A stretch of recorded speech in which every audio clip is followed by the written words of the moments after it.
one of the directors here at Start Software, and this is a very short video to introduce release 37 of Alpha Tracker to you. It's a big release, more than 300 updates since the August release of release 36. So 300 updates, and most importantly, there's lots of updates here relating to the new Asbestos Analysts Guide, HSG 248. So if you're a lab or if you use Tracker Air, our air monitoring module, this is really important to update for you. Even if you don't, there are lots of new features that we've built in to help you with Alpha Tracker and help you do your business, including and especially some map scheduling tools, which I'll show you just now. So let me just give you a quick run through. I'll keep this as quick as I can, as usual. So the first thing you'll notice is the new login screen. This automatically shows you your logo, by the way, your company logo here. You can disable that if you want to, but I think most people will appreciate the new login screen, which is much better looking. Once we've logged in, I'll just briefly run through the HSG 248 updates for you. So we have the new non-asbestos samples, no asbestos detected samples counting as 2 points. That setting is now on by default. You can disable it if you want to. We have the new blind checking process for samples below 40 points in the lab. So that's a new requirement that's in the system. You can now record start and finish times when you're using the polarizing light microscopes, the PLM microscopes in the lab. Again, that's a new requirement in the regs. And the whole of the Tracker Air process has been revamped to incorporate all of the changes that are required for the new regulations. Most of our clients are aiming at the end of November to have those air monitoring changes in, by the way, which is why we've updated this week. Some people are delaying right through to February, so I just thought I'd let you know that in case that helps you with your planning. It does take us a couple of hours to put this update, the Tracker Air update, onto your system, so just be aware of that. And we are planning now updates through the next week or two, so do get in touch if you want us to do that for you. In other updates, we've improved the speed of the mapping in the system. We've improved the QR code feature in the system. So all the QR code formats that come out for sites and projects and individual items, those have all been improved. There's a new feature on the client portal I'll show you at the very end of the video. But the thing I want to focus on actually is the resources section. So we've renamed some of the resources menu items. You'll notice that.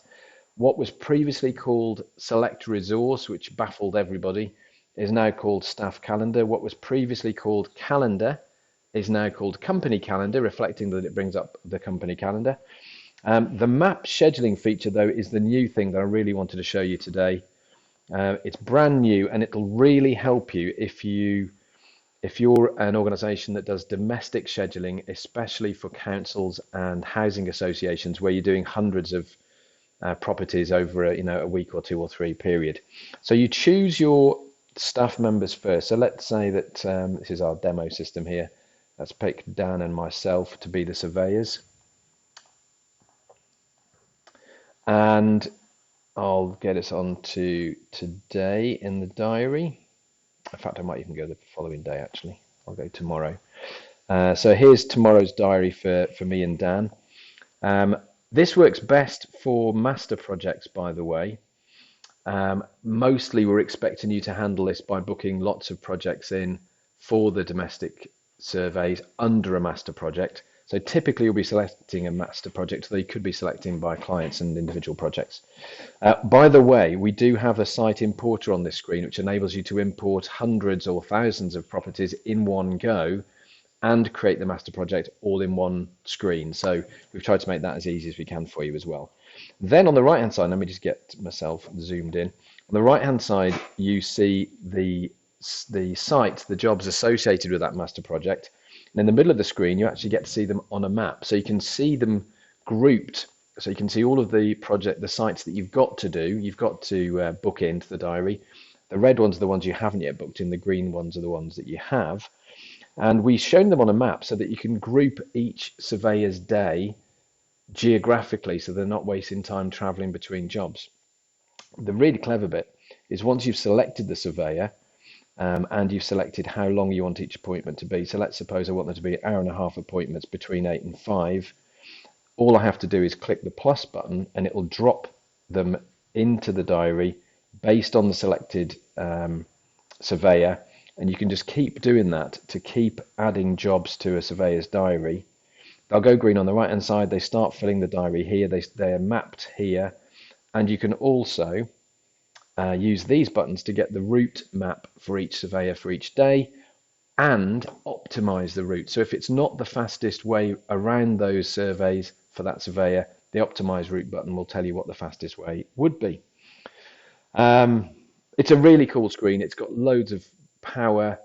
We've tested it on imports of hundreds and hundreds of sites, and we think it's going to make a massive difference to you, as is this little hidden button here. We might even make it a bit more obvious.